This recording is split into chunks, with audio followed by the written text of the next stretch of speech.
Hello there, and welcome to the Sleepless Scientist, a quiet place in the cosmos where your thoughts can unwind, and knowledge becomes a soft lullaby for the night. Tonight's journey will take us into a question that feels both intimate and vast. The possibility that our dreams may not be entirely our own. But before you settle in and get cozy, I'd love if you could take a moment to like this video and subscribe, only if you truly find these quiet explorations enjoyable. And when you're ready, leave a comment to let me know where in the world you're listening from and what time it is for you right now. It's always such a gentle reminder that, even in stillness, we are scattered across the globe, each in our own little moment of night. Now feel free to dim the lights, maybe turn on a fan for a soft, steady hum, and let your body begin to relax. And if your thoughts begin to wander, that's perfectly fine.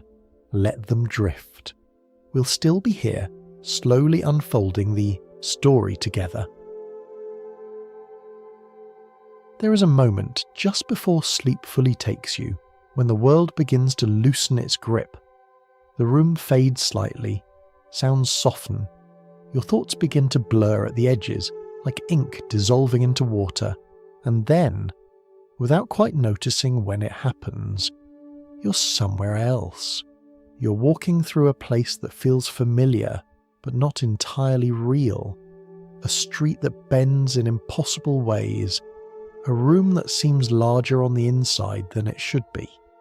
A face you almost recognize as can't quite place. And in that quiet, drifting world, everything feels personal, private, as though it belongs only to you. But here is something gently curious. Across the world at this very moment, millions of other people are slipping into sleep just like you. In small apartments, in quiet countryside homes, in cities still glowing faintly with light. People are closing their eyes, one by one, entering their own dreamscapes. And yet, when we listen to the stories people tell about their dreams, certain patterns begin to appear. People dream of falling, of being chased, of wandering through unfamiliar cities that somehow feel known, of meeting strangers who feel oddly important, of searching for something without ever quite knowing what it is. These patterns show up again and again across cultures, across languages, across continents, as if somewhere beneath the surface of our individual lives there is a shared structure, a quiet template that shapes the way we dream. You might think of it like this. Imagine thousands of different people, each given the same set of colours, but asked to paint their own picture.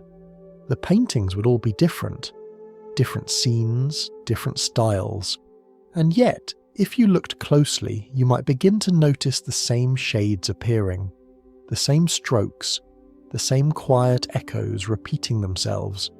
Dreams can feel like that. Different stories, built from strangely familiar pieces, and sometimes the similarities become even more specific. There have been moments when people, completely unrelated, have described dreaming of nearly identical places, vast halls, endless staircases, quiet, empty buildings that seem to stretch on forever. Occasionally, even a single striking image, like a large glowing structure, or a space filled with a deep, quiet red. These stories are scattered, unverified, easy to dismiss as coincidence, and yet they linger. Because the human mind is very good at noticing patterns, and once a pattern begins to appear, it becomes difficult to ignore. So a question begins to form. Is this simply the result of shared biology? The fact that all human brains are built in roughly the same way, using the same kinds of memories, the same emotions, the same sensory fragments?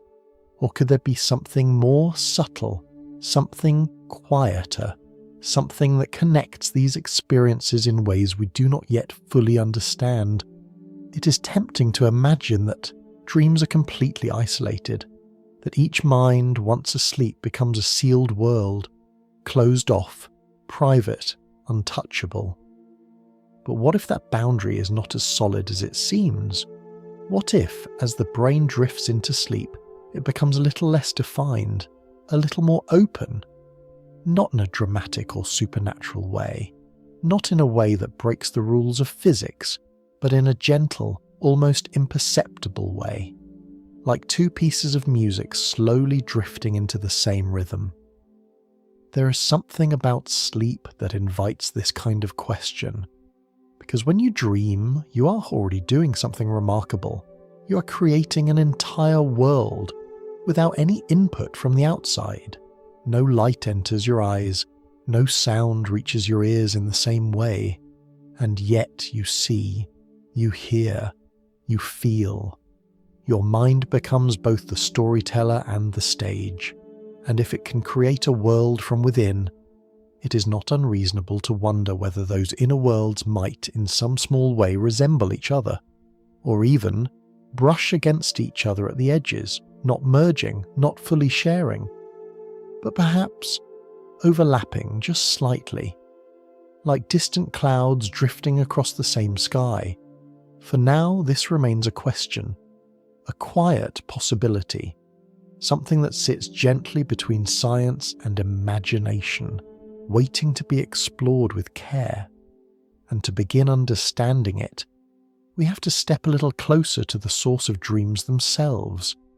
Because before we can ask whether dreams connect, we first need to understand how they are created at all, and that means, very gently, turning our attention inward to the sleeping brain, and the slow, rhythmic patterns that guide it through the night. As the night deepens and your body settles further into stillness, something remarkable begins to unfold inside your mind. Not all at once, and not with any sudden shift you can clearly notice, but gradually, like a dim room filling with a soft bluish light, your brain begins to change the way it moves. Earlier, when you were awake, your thoughts may have felt quick and sharp, one idea leading to another like footsteps moving across a busy street. But as sleep approaches, those movements begin to slow, the rhythm softens, the mind becomes less focused on the outside world and more attuned to something within. Scientists often describe this transition in terms of gentle patterns, waves of activity moving across the brain. Not waves you can see, but waves of electrical motion, rising and falling in quiet cycles. You might imagine them like the tide at night. Not crashing, not dramatic, just a steady, patient rhythm, in and out, rising and falling. As you drift further into sleep, these rhythms deepen. And then, at certain moments during the night, something curious happens. Your brain becomes active again, but in a different way. This stage is often called dream sleep, or what scientists refer to as rapid eye movement sleep, a name that simply comes from the way the eyes move gently beneath closed eyelids, as if watching something unfold, and in a sense, they are. Because during this time, the brain begins to create experiences that feel strikingly real. Images form, sounds emerge, places appear, stories begin to take shape, sometimes coherent, sometimes strange, but always vivid in their own quiet way. And yet, all of this is happening without any direct input from the outside world. No light is entering your eyes in the usual way. No real sound is guiding what you hear. No physical movement is shaping the space around you. Instead, your brain is working from within, drawing from its own vast library. Memories, fragments, emotions, impressions, collected throughout the day and even from years ago, are gently brought forward, combined, rearranged. It's a bit like opening a drawer filled with photographs, but instead of looking at them one by one, your mind begins to blend them together. A street from childhood may merge with a place you visited last week. A face you saw briefly might take on the voice of someone you know well, and somehow, it all feels natural while you're inside it. This process is often described as memory replay, but that phrase can sound a little mechanical, as if the brain is simply pressing play on a recording. In reality, it is much softer than that. It is less like replaying a video, and more like remembering a dream while you're already dreaming.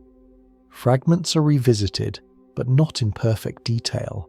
They are reshaped, adjusted, sometimes exaggerated, sometimes simplified, and through this gentle reshaping, something important seems to happen. The brain is not only recalling experiences, it is organizing them, sorting what matters, letting go of what does not, strengthening certain connections while allowing others to fade. You might think of it like tidying a quiet room at night. Nothing dramatic, just small adjustments, moving things into place one by one until everything feels a little more settled. And emotions play a large role in this process. Experiences that carried strong feelings, joy, fear, confusion, anticipation, are more likely to appear in dreams, not always directly, but in transformed ways. A stressful conversation might become a dream of being chased. A moment of uncertainty might turn into wandering through an unfamiliar building, searching for something just out of reach. The details change, but the feeling remains, and this is where something quietly fascinating begins to emerge. Because while each person's life is unique, the emotional patterns we experience are often very similar. Most people know what it feels like to be uncertain, to be overwhelmed, to be curious, to be lost, and to be searching. So when the brain begins to build dream experiences from these emotional pieces, it's not surprising that certain themes begin to overlap. Different people, but similar emotional landscapes. Different memories, but built on the same underlying structure. It is almost as if the human mind speaks a shared language, even when it is dreaming. And so, the similarities we see in dreams may not require a direct connection between minds. They may arise naturally from the way our brains are designed. The same rhythms, the same emotional patterns, the same need to process, to understand, to make sense of the world. And yet, even with this explanation, something still feels just slightly unresolved, because sometimes the overlap seems a little too precise, a little too specific. And while science offers strong and comforting explanations for how dreams are formed, it does not yet explain everything about why certain patterns appear, or why they sometimes feel so strangely aligned. So we're left once again with a gentle balance. On one side, a clear and grounded understanding of the brain, its rhythms, its memories, its quiet nighttime work, and on the other, a question that has not fully faded. Could these similarities be entirely explained by shared biology? Or could there be moments, rare, subtle, difficult to measure, where something more is happening? For now, we don't need to decide. We can simply notice. Because the more we understand how the brain builds dreams, the more we begin to see that even the most mysterious experiences often grow from familiar roots. And from here, a new curiosity begins to take shape. If the brain moves in rhythms, slow and steady, like waves in the night, could those rhythms, under certain conditions, begin to align, not just within one mind, but across many, like distant clocks, slowly drifting into the same quiet time? As the night continues and your mind drifts more comfortably between waking and dreaming, it becomes easier to notice something you might have overlooked before. Not the details of your dreams, but their shape. Because when people talk about dreams, really talk about them, in quiet conversations or scattered journal entries, something curious begins to appear. Not identical stories, not exact repetitions, but familiar patterns. A surprising number of people, for example, have dreamed of falling. that strange sensation of losing ground beneath your feet, the brief moment of weightlessness, followed by a sudden jolt that often brings you back to waking. Others describe being chased, not always by something clearly defined, but by a presence. Something just behind them, always close, but never quite visible. There are dreams of being lost in unfamiliar cities, streets that twist in unusual ways, buildings that seem to stretch or rearrange themselves, rooms that feel both new and strangely known at the same time. And then there are dreams of searching, looking for an object, a place, or even a person, without ever being completely sure what it is you're trying to find. These themes appear again and again across different countries, different cultures, different languages. It would be easy to dismiss this as coincidence. After all, there are billions of dreams happening every night. Some overlap is expected, but when researchers began collecting dream reports more carefully, asking people to write them down, to record them over weeks or months, a subtle pattern began to emerge. Not just similarity, but consistency. Certain types of dreams appear far more often than others. Certain emotional tones repeat. Certain environments, corridors, staircases, wide open spaces seem to show up with unusual frequency. It is not that everyone dreams the same dream, but it is as if many dreams are built using the same quiet blueprint. You might imagine it like architecture. Across the world, houses can look very different. Different colours, different materials, different designs. And yet beneath those differences, they often follow similar structures. Doors are placed in familiar ways. Windows allow light in. Rooms are arranged for movement and comfort. Dreams can feel like that, each one unique, but shaped by a shared foundation. And that foundation begins with something simple, the human brain. No matter where you are born, your brain follows a similar design. The same regions process emotion. The same systems store memory. The same patterns of activity guide your thoughts as you fall asleep. So when the brain begins to build a dream, it draws from similar tools. It uses memory fragments, emotional signals, sensory impressions, and it weaves them together using patterns that are deeply human. This alone can explain a great deal. If many people experience stress, they may dream of being chased. If many people feel uncertain, they may dream of being lost. If many people carry unresolved questions, they may dream of searching. Different lives, but similar emotional currents. And yet, even this explanation leaves room for a gentle pause, because sometimes the overlap goes beyond emotion.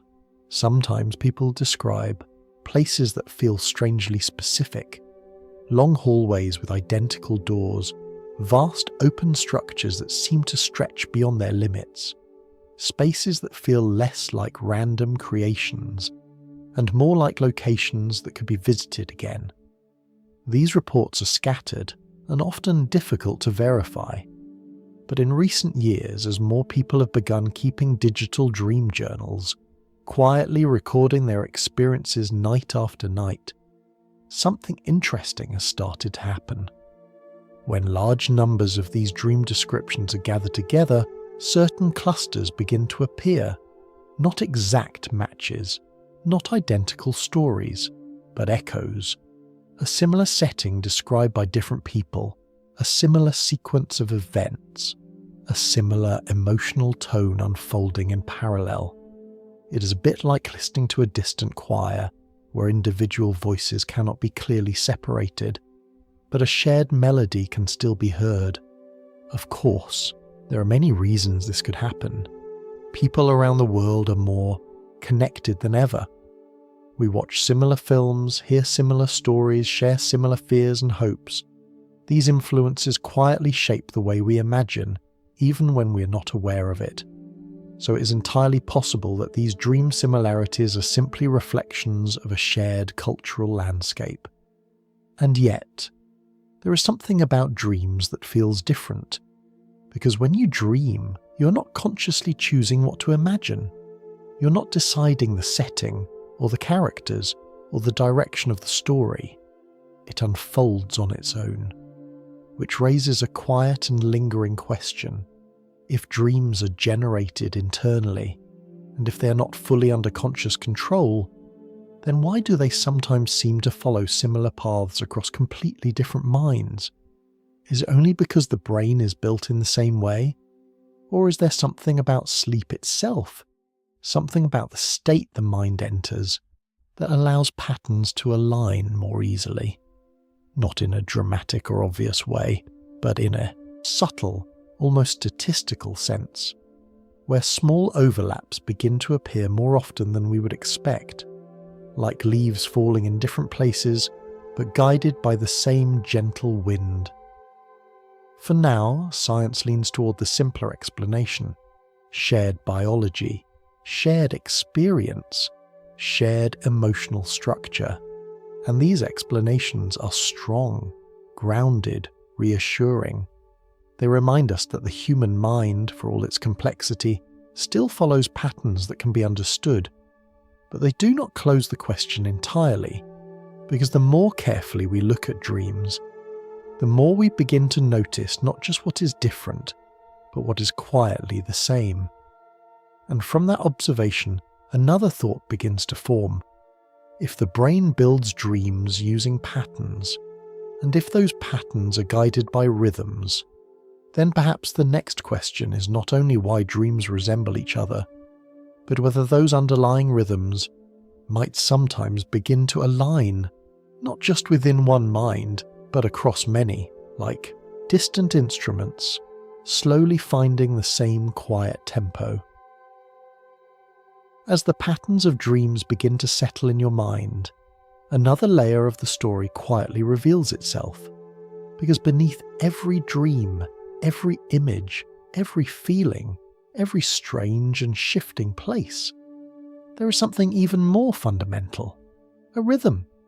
Not a rhythm you can hear, not quite, but one you could almost feel if you listened closely enough.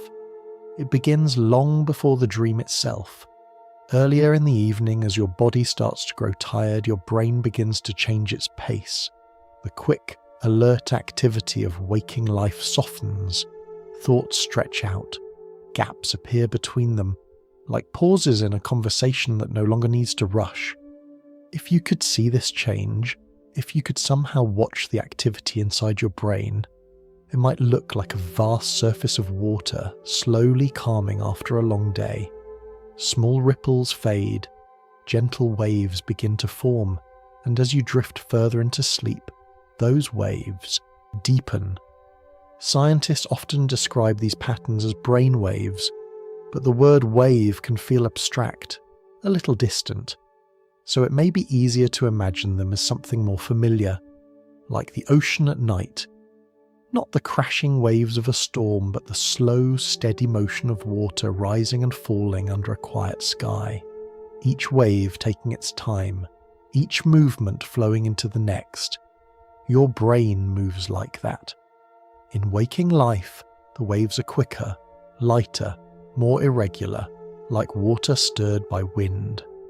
But in deeper sleep, they become slower, broader, more powerful.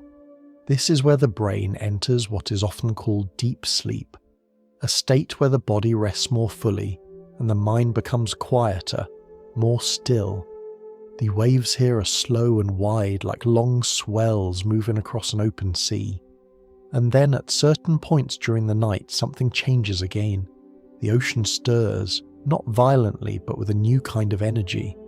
The waves become faster, more intricate, still gentle, but more active. Patterns begin to form within patterns, like overlapping ripples moving in different directions.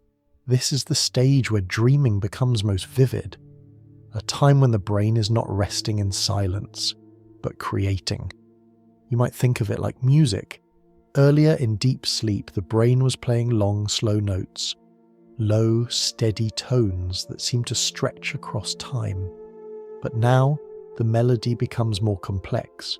Notes rise and fall more quickly. Rhythms intertwine. The quiet background becomes a subtle composition. And within that composition, dreams begin to take shape. Scientists sometimes describe these dream-related rhythms using specific terms. They may speak of slower waves in deep sleep and slightly faster, more fluid patterns during dreaming. But you don't need to remember the names. What matters is the feeling, the sense that your brain is not static, but moving, always moving, shifting between different tempos like a piece of music that changes its pace as it unfolds. And this movement is not random, it follows a cycle. Throughout the night, your brain gently moves between these different states, from lighter sleep to deeper stillness, and then into dreaming, before returning again, over and over, like breathing, in and out, slow and fast, quiet and vivid, each cycle lasting a little while before giving way to the next, and this cycling continues for hours, even as you remain unaware of it. There is something comforting about this, the idea that while you rest, your brain is following a kind of natural rhythm, not forced, not controlled, just unfolding as it has learned to do over time. But within this rhythm, something else begins to emerge. Because rhythms, by their nature, have a tendency to align. If you have ever listened to two clocks ticking in the same room, you may have noticed that, over time, their ticks begin to match.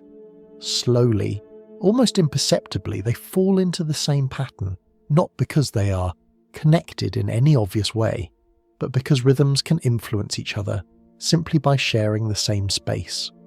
Or think of people walking side by side. At first, their steps may be out of sync, one slightly ahead, the other slightly behind. But after a while, without thinking about it, their footsteps begin to match. Left, right, left, right. A shared rhythm emerges, and so, a quiet question begins to take shape. If the brain moves in rhythms, and if those rhythms follow patterns that repeat night after night, could there be moments, rare, subtle, difficult to detect, where these patterns begin to align across different people? Not in a perfect or controlled way, not like machines connecting or signals being sent, but more like distant waves, rising and falling in similar ways, simply because they follow the same underlying laws. For now, science remains careful. We understand the rhythms within a single brain quite well. We can observe them, measure them, study how they change across different stages of sleep. But when it comes to comparing those rhythms across individuals, especially across distance, the picture becomes less clear. There are hints, small observations, situations where patterns appear to overlap more than expected, but nothing yet that confirms a direct connection. And perhaps that is what makes the question so quietly compelling. Because we are standing at the edge of what is known, looking at something familiar, the rhythm of sleep, and wondering whether it might extend just a little further than we once thought. For now, it is enough to notice the pattern, to feel the steady rise and fall of your own thoughts, slowing, softening, drifting, and to recognize that somewhere out there countless other minds are moving through their own rhythms as well, different lives, different dreams, but perhaps not entirely out of sync. And from this gentle awareness, another idea begins to form. Because if rhythms can align, what happens when two minds not just follow similar patterns, but begin to move together? As the quiet rhythm of the brain settles into place, another gentle possibility begins to emerge. Because rhythms, as we've seen, have a natural tendency to align. Not always, not perfectly, but often enough that we begin to notice it, even in simple, everyday moments. You may have experienced this without realizing it. Sitting with someone you feel comfortable around, having a conversation that flows easily, where pauses don't feel awkward and words seem to arrive at just the right time, or walking beside someone, where after a while your steps begin to match, not because you try to synchronize, but because it simply happened.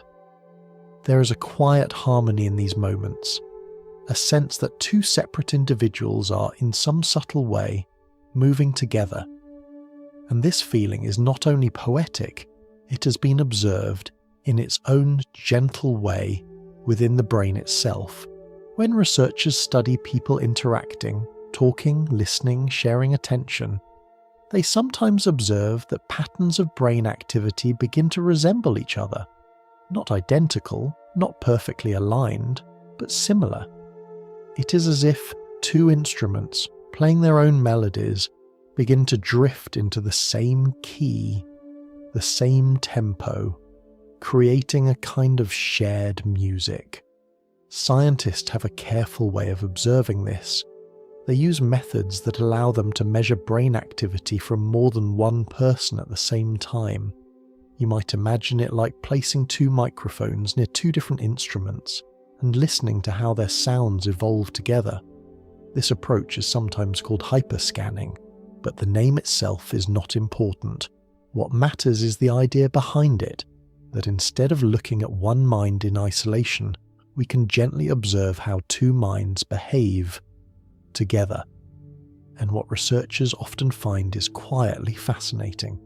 When two people are deeply engaged, listening closely, sharing, emotions focusing on the same story, their brain activity can begin to show similar patterns. Again, not because they are directly connected in any mysterious way, but because they are processing the same information, responding to the same cues, and aligning their attention. It is a bit like watching two people read the same book at the same pace. They turn the page at similar moments. They react to the same scenes. Their internal experiences begin to mirror each other, even though each mind remains separate. There are also small systems within the brain that seem to support this kind of alignment. For example, when you observe someone performing an action, reaching for a cup, smiling, speaking, your brain quietly activates patterns that resemble those used when you perform the action yourself. Not in a full or conscious way, but just enough to create a sense of understanding, a kind of internal echo. This is often described as a way the brain helps you relate to others, to feel what they feel, to anticipate what they might do, to understand their intentions without needing explicit explanation. And when two people share attention, emotion, and interaction, these small echoes can begin to build, layer upon layer, until, for a brief moment, the rhythms of their minds begin to align more closely than usual. This is what we might gently call synchrony. Not a merging, not a blending into one, but a temporary alignment of patterns. And it is important to remain grounded here, because everything we've described so far depends on interaction. Two people speaking, two people observing the same event, two people sharing attention in real time. Remove that interaction, and the synchrony tends to fade. The rhythms return to their own individual paths. And this brings us to a quiet turning point in the story. Because if brain synchrony depends on interaction, then what happens when interaction disappears? When two people are no longer speaking, no longer seeing each other, no longer sharing a common environment? When they are separated by distance, by walls, by silence, or even by sleep. In that state, each mind turns inward. The outside world grows distant, and yet, the brain does not become still. It continues to move, to generate patterns, to create experiences. Dreams unfold, rhythms continue. And so, the question becomes a little more delicate, a little more difficult to answer. Could any form of synchrony remain, even when two people are no longer directly connected through the senses? Not in a strong or obvious way, not something easily measured or repeated on demand, but perhaps in small, subtle alignments, tiny overlaps in rhythm, fleeting similarities in timing, patterns that briefly resemble one another before drifting apart again. At present, science suggests that without interaction, sustained synchrony is unlikely. The brain, left on its own, follows its own internal patterns shaped by personal memory, individual experience, and unique emotional landscapes. And yet, there are moments, scattered and difficult to interpret, where patterns appear to align more closely than expected. Not consistently, not reliably, but just enough to raise a gentle curiosity. Because we know that the brain is not isolated from the world. Even in sleep, it is influenced by internal cycles, hormones rising and falling, body temperature shifting, subtle biological rhythms unfolding over time. And these cycles, in many ways, are shared. Humans tend to sleep at similar times, wake at similar times, experience similar biological patterns tied to the rotation of the Earth, the presence of light, the quiet turning of day into night. So even without direct interaction, there is still a kind of shared environment, a shared timing, a shared background rhythm that connects us all in a very subtle way. And perhaps within that shared rhythm, there are moments where patterns begin to align just slightly. Not enough to create a clear connection, but enough to make us pause and wonder. Because if synchrony can exist in conversation, and if rhythms can align in shared environments, then the next question begins to form, almost on its own. What happens when we look beyond direct interaction and consider the possibility of more distant, more subtle forms of alignment, not proven, not fully understood, but quietly present at the edges of what we can observe?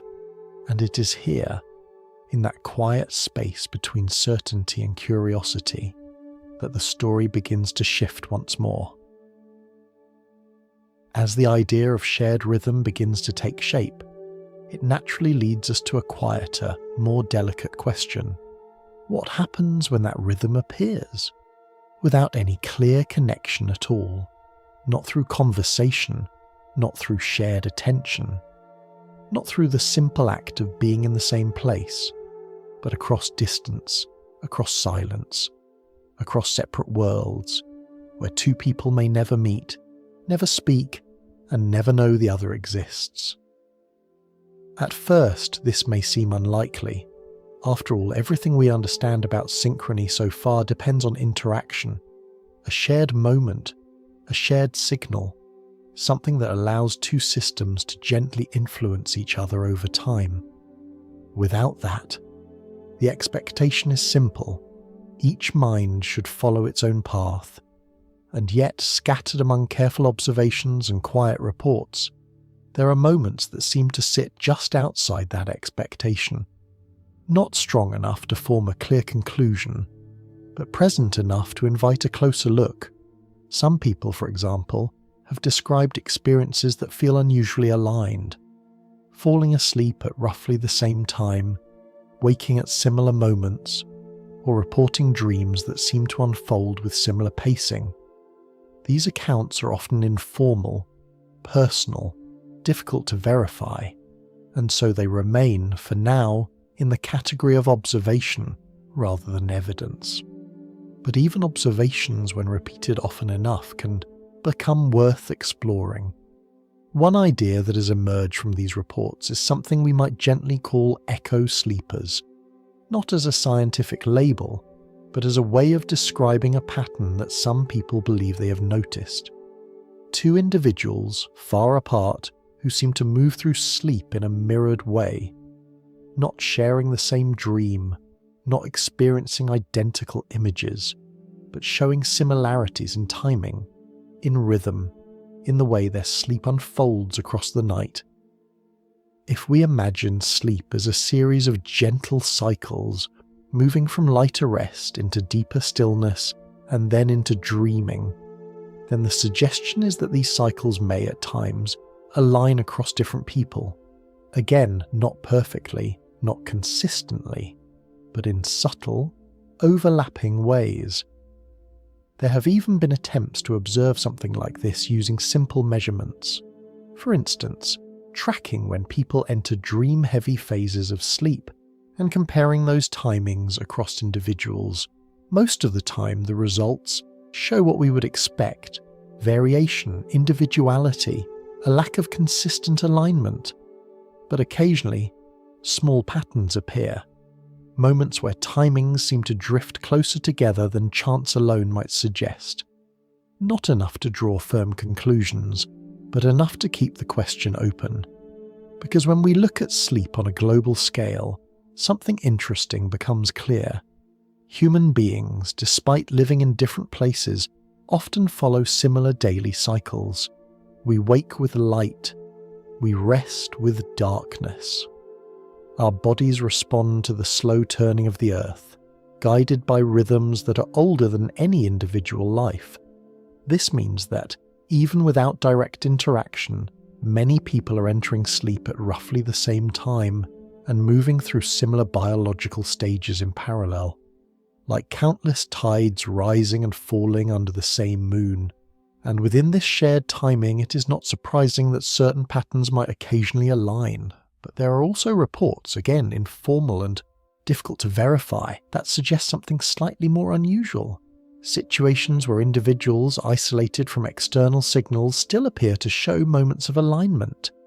Experiments have been conducted in controlled environments, where participants are shielded from outside influence, placed in spaces designed to reduce external signals, sometimes even surrounded by materials that block common forms of interference. In these conditions, the expectation is clear. Each person's internal rhythms should proceed independently, shaped only by their own biology. And in most cases, they do. But every so often, researchers notice something that does not fit neatly into expectation. A brief moment of similarity. A pattern that appears in more than one individual at the same time. Not strong, not repeatable on demand, but present. And so, the question remains, could these moments be coincidence, a natural result of shared biological cycles overlapping in time, or could they point to something more subtle, something we do not yet fully understand? Science as it stands today remains cautious. These observations are not considered proof of any direct connection between distant minds. They do not demonstrate that thoughts can travel across space, or that dreams can be shared in a literal sense. Instead, they highlight the limits of our current understanding, the places where our models work well, and the places where they begin to blur. Because the brain is an incredibly complex system. It is shaped by electrical activity, chemical signals, internal rhythms, and interactions with the environment. And while we understand many of these elements individually, their combined behavior can sometimes produce patterns that are difficult to predict, especially when observed across many people over long periods of time. So rather than jumping to conclusions, it may be more helpful to sit with the uncertainty, to recognize that not every pattern requires a hidden connection, but also that not every question has been fully answered.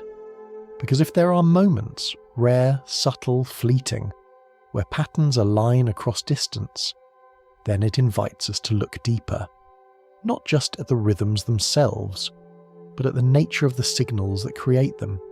What exactly is moving inside the brain? What kind of activity gives rise to thought, to memory, to dreams? And could that activity in some form extend beyond the boundaries we currently assume? These are quiet questions, not urgent, not demanding, but gently persistent. And as we follow them further, we begin to shift from observing patterns to examining the very nature of the brain itself. Because if there is any possibility of connection, however small, however subtle, it would have to begin with something fundamental, something already present, something already moving, like a signal. as the question lingers, about rhythms, about patterns, about the possibility of alignment across distance. It quietly draws our attention towards something even more fundamental, not the dream, not the rhythm, but the thing that creates both, the brain itself. Because before we can ask whether minds might connect, we first need to understand what a mind is made of at its most basic level. And when we look closely, very gently, without getting lost in technical detail, we begin to see something quite elegant. The brain is not silent. It is not still. It is not even solid in the way we often imagine. Instead, it is alive with movement, tiny signals flowing constantly, small pulses passing from one place to another. You might imagine it like a vast network of pathways where messages travel quietly, almost like whispers carried along invisible threads. Each thought you have, each memory, each sensation is not stored as a fixed object. It is created through patterns of activity, through signals moving, through timing, rhythm and connection.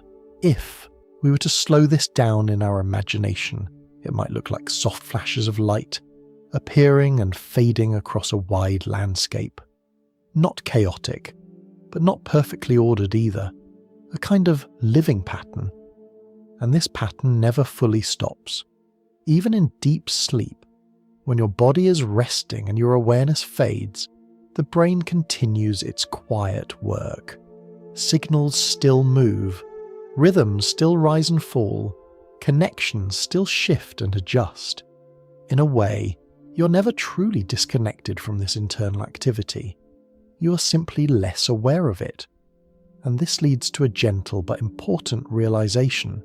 If every thought, every dream, every feeling is created by signals moving within the brain, then, in a very real sense, your mind is not just a place, it is a process.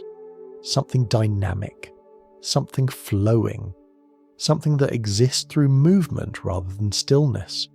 And once we begin to see the brain this way, as a living signal, another question begins to emerge. Where do these signals truly begin? And where do they end? At first glance, the answer seems obvious. They begin and end within the brain itself, contained, private, enclosed. And for the most part, this is true. The signals that create your thoughts are generated within your nervous system. They move through pathways shaped by your own experiences, your own memories, your own unique structure. But the body is not completely isolated. It interacts constantly with the world around it. Your heart produces rhythms that can be measured beyond your body. Your skin responds to subtle changes in temperature and pressure. Your senses gather information from the environment, feeding it back into the brain. There is a continuous exchange, a flow between inside and outside. And while most of this exchange is well understood, there are still areas where the boundaries feel less clearly defined. Some researchers, for example, have explored the idea that the body generates very subtle fields, patterns of activity that extend just slightly beyond the physical form.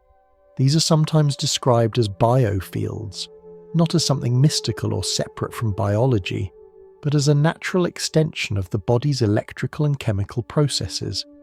A faint presence, shaped by the same activity that drives the heart, the brain, and the nervous system. At present, this idea remains a hypothesis, something being explored, discussed, and refined, not something fully confirmed or widely accepted as a mechanism for communication.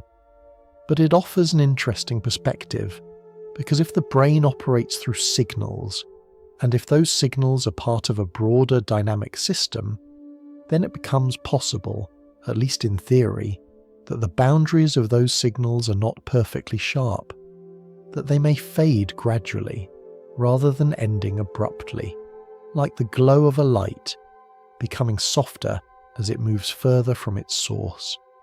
This does not mean that thoughts travel outward in a clear or directed way. It does not suggest that minds are broadcasting information like transmitters, but it opens the door to a quieter possibility, that the brain is not only receiving and generating signals internally, but also existing within a larger environment of subtle activity, an environment that we are only beginning to understand. And this idea becomes even more interesting when we consider the state of sleep. Because during sleep, many of the brain's usual interactions with the outside world are reduced. The senses are quieter, the body is still, attention turns inward, and yet the internal signals continue. In some ways, they become even more pronounced. Dreams emerge, patterns intensify. The brain becomes, in a sense, more self-contained, but also more focused on its own activity. So we are left with a gentle, open question. If the brain is a system of signals, and if those signals exist within a broader, subtle environment, then what happens when many brains all across the world enter this same state at the same time, not connected in any direct or measurable way, but sharing a similar condition, a similar rhythm, a similar internal focus? Could there be moments, brief, faint, almost impossible to detect, where these signals, simply by existing together, begin to show patterns of alignment? Not through intention, not through communication, but through coexistence, like many small lights glowing in the same space, their edges softening, their presence overlapping just slightly. For now, this remains a possibility, a quiet idea at the edge of current understanding, but it leads us gently forward, because if the brain can be thought of as a signal, then the next step is to ask how signals connect, how they recognize each other, how they begin even briefly to align. And in that question, a new image begins to form, not of isolation, but of connection.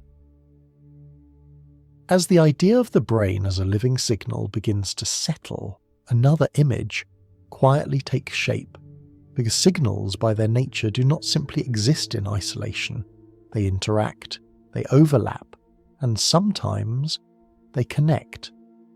Not always in obvious ways, not always in ways we can easily measure, but often enough that we recognize the pattern. You may have experienced something like this with simple technology. When your phone connects to a wireless network, it does not immediately begin exchanging large amounts of information. There is first a small moment of recognition, a quiet exchange, a kind of greeting.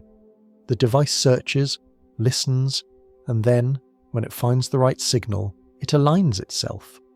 Frequencies match, timing adjusts, a connection forms. Only after that does the communication begin. You might imagine something similar very gently when thinking about the brain, not in a literal or technical sense, but as a metaphor, a way of understanding how alignment could begin, a neural handshake, a moment where two systems, moving through their own rhythms, briefly recognize a shared pattern and adjust ever so slightly toward each other. Again, this is not something science has confirmed as a real mechanism between distant minds. There is no established evidence that brains perform such handshakes across space. But as a conceptual tool, it helps us explore a possibility.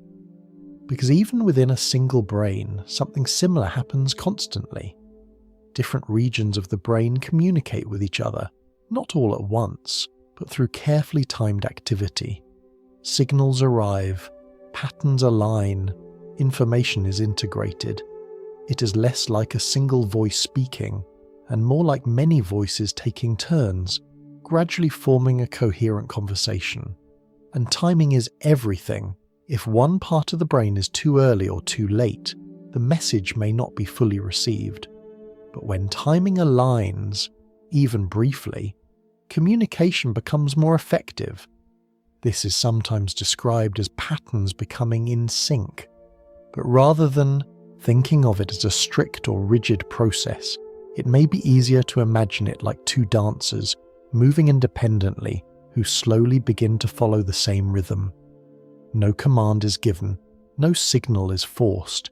The alignment simply emerges. And so, if we extend this idea carefully, gently, we might ask, if alignment can happen within one brain, and if synchrony can appear between two people during interaction, could there be conditions, however rare, where alignment begins even without direct contact, not as a strong or lasting connection, not as a clear exchange of information, but as a fleeting moment, where patterns briefly resemble each other, like two radios tuned close to the same frequency, occasionally picking up similar signals from the surrounding environment. In sleep, this idea becomes even more intriguing, because during waking life, the brain is constantly responding to external input, light, sound, movement, conversation. But during sleep, much of that input fades. The brain turns inward. Its activity becomes more self-driven, more shaped by internal rhythms. And when many people enter this inward state at similar times, the conditions begin to look, at least in some ways, more uniform. Similar rhythms, similar cycles, similar patterns unfolding in parallel. It does not mean that the brains are connected, but it does mean they are operating under similar conditions. And sometimes, when systems share similar conditions, patterns can begin to align naturally, not because they are communicating, but because they are following the same underlying rules. This is something we see in nature. Fireflies, for example, sometimes begin to flash in synchrony, even without a central coordinator. Metronomes placed on the same surface can gradually fall into the same rhythm, not because they are designed to connect, but because their movements influence each other through subtle interactions. Now, it is important to remain grounded. The brain is far more complex than a metronome, and human consciousness is not something that can be reduced to simple mechanical behavior. So these examples are only analogies, ways of gently approaching a concept, without overstating what is known. Because as of now, there is no scientific evidence that brains perform a neural handshake across distance in the way devices connect to networks.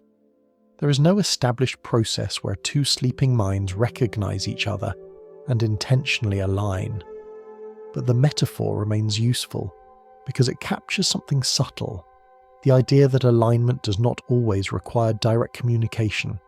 Sometimes it begins with shared conditions, shared rhythms, shared patterns, and from there small overlaps can emerge, not strong enough to form a connection, but enough to suggest a possibility, a quiet hint, a moment of resemblance, and perhaps, in those moments, something like a handshake exists, not as a mechanism but as a pattern, a brief, alignment in the vast ongoing movement of countless minds. And as we follow this idea further, another question begins to form, because if patterns can align, even in subtle ways, then what happens when we consider the limits of distance itself? When we ask whether connection always requires proximity, or whether in some cases patterns might extend beyond the boundaries we expect, it is here, at the edge of biology, that the story begins to open into something wider, not yet understood, but quietly waiting to be explored. As the idea of a quiet handshake between patterns begins to fade into the background, another question slowly comes into focus, a question that feels simple at first, but becomes more complex the longer we sit with it. Does connection always require closeness? In most parts of daily life, the answer seems clear. We speak to someone nearby. We listen to sounds that travel through the air. We see objects because light reflects into our eyes. Everything we experience appears to depend on proximity, on things being within reach, and even when signals travel farther, through wires or through wireless systems, they still follow clear paths. defined channels, measurable transmissions. But when we begin to think about the brain, about thoughts and dreams and internal patterns, the idea of distance becomes a little less straightforward, because thoughts themselves do not occupy space in the same way physical objects do. They do not have edges you can touch or surfaces you can measure. They exist as patterns, as activity, as something unfolding within a system. And so, when we ask whether such patterns could ever relate across distance, we're stepping into a space where our usual intuitions begin to soften. Some researchers, curious about this question, have explored it in careful and controlled ways.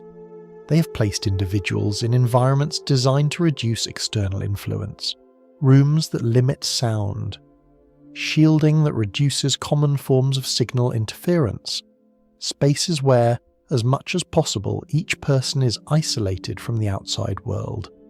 The idea is simple. If all external connections are removed, then any remaining alignment between individuals would be easier to observe, and most of the time, the results follow expectation. Each person's brain activity continues along its own path, independent, unique, shaped by their own internal rhythms. But occasionally, something less expected appears, a brief resemblance, a pattern that emerges in more than one individual at roughly the same time. Not strong, not consistent, not something that can be repeated reliably, but present enough to be noticed. And this is where interpretation becomes important, because there are many possible explanations. It could be coincidence, random alignment within a large set of data. It could be shared biological timing, the fact that human bodies often follow similar cycles, influenced by light, temperature, and internal rhythms that are surprisingly consistent across individuals. Or it could reflect subtle environmental factors that are not fully controlled or understood. Science, in its careful way, leans toward these explanations. It reminds us that patterns can appear even when there is no direct connection, that the human mind is skilled at finding meaning in coincidence, especially when we are looking for it. And yet, the question remains. Because even if most patterns can be explained, the existence of even a few unusual observations invites us to look a little deeper, not to jump to conclusions, but to remain open. Because the concept of distance itself is not always as simple as it seems. In physics, for example, there are situations where relationships exist between systems that are not directly touching and not connected in the ways we usually expect. These relationships do not allow for communication in the everyday sense. They do not transmit messages or thoughts, but they remind us that the universe can behave in ways that feel counterintuitive. That separation, while real, may not always mean complete independence. Of course, it is important not to stretch this idea too far. The brain is not a particle. Thoughts are not physical objects moving through space, and there is currently no evidence that human minds can directly interact across distance in the way science fiction sometimes imagines. But what we can say, gently, carefully, is this. The boundary between systems is not always as sharp as we assume. Biological systems interact with their environment in ways that are complex and sometimes subtle. Patterns can emerge, align, and fade without clear or direct causes, and when many such systems exist together, billions of human brains, all active, all moving through their own rhythms, the possibility of occasional alignment becomes less surprising, not because of a hidden connection, but because of shared conditions, shared structures, and shared timing. Like raindrops falling across a wide landscape, sometimes forming patterns that resemble each other, even without any coordination. And yet, there is still something about the question that continues to draw us forward. Because while biology offers many explanations, it does not fully close the door. There remains a quiet space at the edge of understanding, a place where we begin to ask not just how patterns form, But what kind of reality allows them to exist at all? Because if distance is not always absolute, if separation is not always complete, then perhaps the next step is to look beyond the brain itself and into the deeper structure of the world it exists within, to explore whether the nature of reality, at its most fundamental level, might offer new ways of thinking about connection, not as something we observe directly, but as something woven into the fabric of the universe itself. And it is here, gently, carefully, that the story begins to move beyond biology and into something wider, not certain, not fully understood, but quietly profound. As the question of distance lingers, it begins to feel a little less solid than it once did, because in everyday life, distance seems simple. Things are either near or far. A voice can be heard if it is close enough. A light can be seen if it reaches your eyes. A touch can be felt only when something is within reach. Everything appears to follow this quiet rule. Separation means independence. Distance means disconnection. And for most of our experiences, this is entirely true. But as we begin to look deeper, far beyond what we can see or feel directly, this simple idea begins to soften, not disappear, but shift. Because at the smaller scales of reality, the universe does not always behave in ways that match our expectations. There are situations, carefully observed in physics, where two parts of a system can become linked in a way that feels unusual, not connected by a visible thread, not communicating in any familiar sense, and yet somehow related. You might imagine it like this. Two coins are placed far apart, on opposite sides of a vast room. If you flip one coin and it lands a certain way, the other coin, when observed, always shows a matching result. Not because one coin sent a message to the other, not because something travelled between them, but because, in a subtle way, they are part of the same underlying system. Their outcomes are connected, even though they are separated in space. This is often described in physics as a kind of deep relationship between distant parts of reality. A relationship that does not rely on signals moving through space in the usual way. Now, it is very important to remain careful here. These effects occur at extremely small scales, far smaller than anything in the human brain. They involve simple systems under very controlled conditions, and there is no scientific evidence that thoughts or minds behave in the same way. The brain is not a pair of coins, it is vastly more complex. So we are not saying that this phenomenon explains consciousness, or shared dreaming, or any form of connection between people. But what it does offer, gently, is a shift in perspective. It reminds us that distance, while real, may not always define the limits of relationship. That separation does not always mean complete independence. That the universe, at its deepest level, allows for connections that are not immediately visible, not easily understood, but still present. And when we bring this idea back to the mind, it does not provide answers, but it opens space for questions. Because if the fabric of reality itself allows for relationships that extend beyond simple distance, then it becomes a little easier to imagine that the patterns within that reality, patterns like thoughts or dreams, might also behave in ways that are not entirely obvious, not breaking the rules, but perhaps operating within rules we do not yet fully understand. Still, we must move gently. Because it is easy, when encountering ideas like this, to leap too quickly, to connect dots that may not belong together, to assume that because something is possible in one domain, it must apply in another.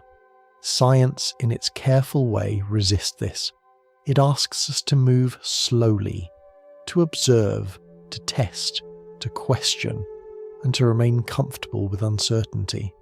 So for now, we can hold this idea lightly, not as an explanation, but as an invitation to reconsider what we mean by distance, to recognize that space, while vast, may not be the only thing that separates systems from each other, and to notice that sometimes relationships exist not through direct contact, but through deeper, underlying structures that we are only beginning to glimpse.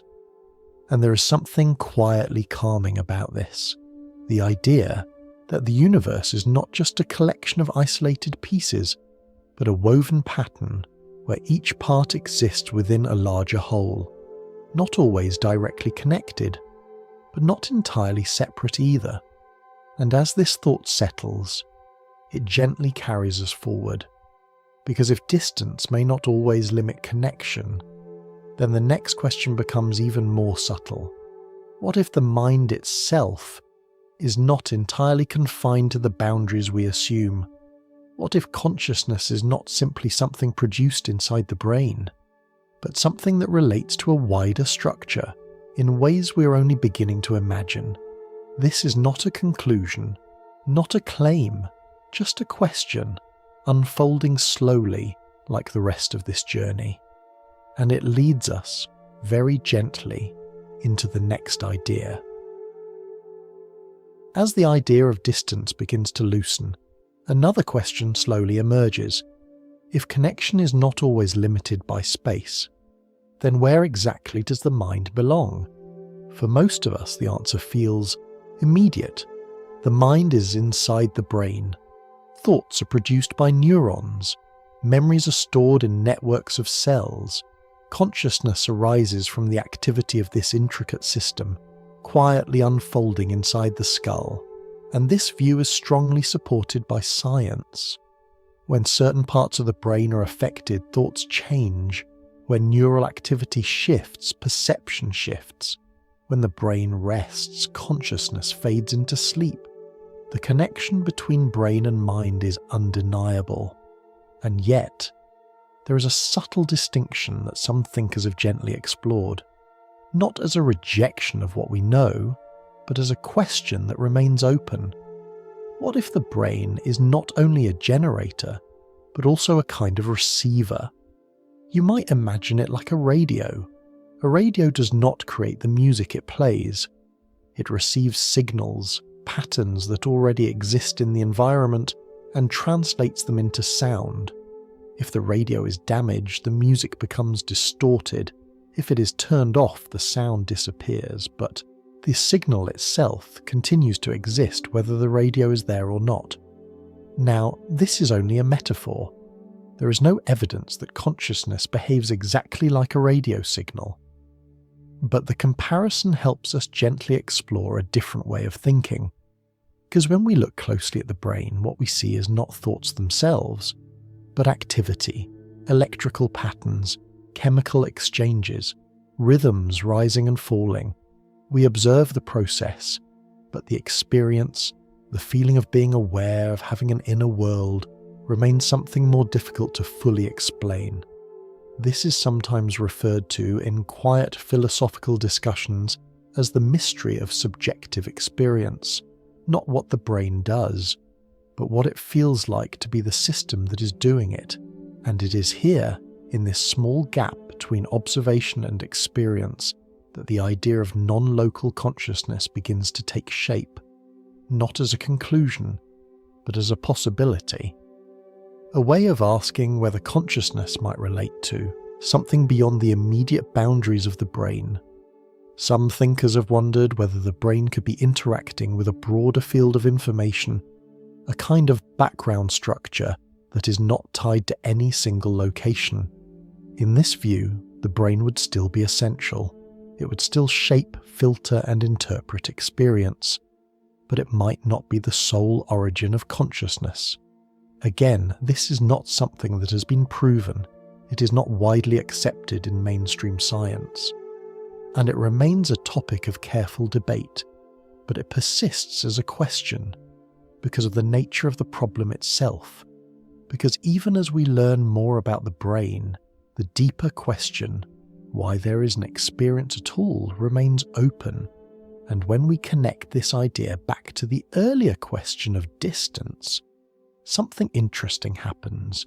If consciousness were entirely local, fully contained within each individual brain, then all experiences would be strictly isolated. Each mind would exist as its own closed system. But if, even in a subtle way, consciousness relates to something more distributed, then the boundary between minds might not be as absolute as it appears, not open in a direct or obvious way, but perhaps not completely closed either. Like separate windows, looking out onto the same landscape, each view is unique, each perspective is shaped by its own frame, but the world being observed may be shared. And this brings us back gently to the idea of dreams, because dreams already feel less anchored, less tied to physical space. They unfold in ways that do not follow ordinary rules. They move freely through time, through place, through memory and imagination.